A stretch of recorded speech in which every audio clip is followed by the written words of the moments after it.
And you know what? This is what's interesting. There are some people, and I've talked to many of them over the years, many of them, they don't make that connection. Yeah. They literally don't make that connection.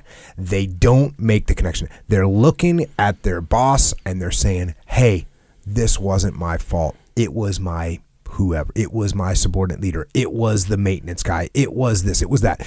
They literally don't make the connection that if you're in charge of something or you're responsible for something and it goes wrong, you're responsible for it. Yeah. And they cannot make that connection. You feel like you're just. I would watch when we would have a bad SEAL platoon going through my training, and I'd bring in a platoon commander or a platoon chief, and they would literally like an assault chief. So the guy is in charge of the assault. He's in charge of the assault, and it's like, hey, all your men went to the wrong target. What happened? Well, it was briefed wrong. Well, it was this. Well, we marked the target wasn't marked correctly. The battle maps. I mean, literally, just you could come up with 20 excuses. And you know what? They all make sense. They're like, hey, someone put the wrong number on the brief and everyone heard the wrong number and they looked at their battle map and they went to that building. Okay, that's what happened. Whose fault is it? It's not the guy that made the battle map. You're in charge of the assault team. You're in charge of the assault team. This is your fault. And I would hardly ever say this was your fault.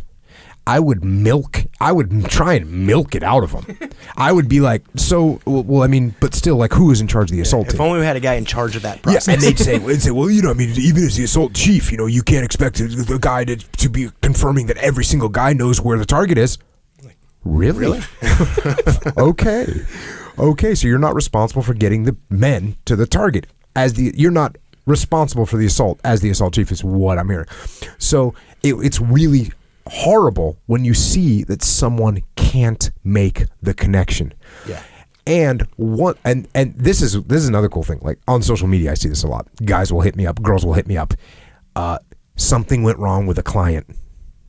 I stepped in, I took ownership. They thanked me, problem solved, got it squared away. People are surprised. People are surprised that it works. And again, just to make sure everybody knows, that alone doesn't work. You still have to solve the problem that you caused with the client, right? You gave them what they needed late, or it's going to be late, and now you say, hey, it's my fault. That doesn't mean that you don't need to get it to them ASAP and make up some corrective measures and lower the price or do something so that it makes up for the problem.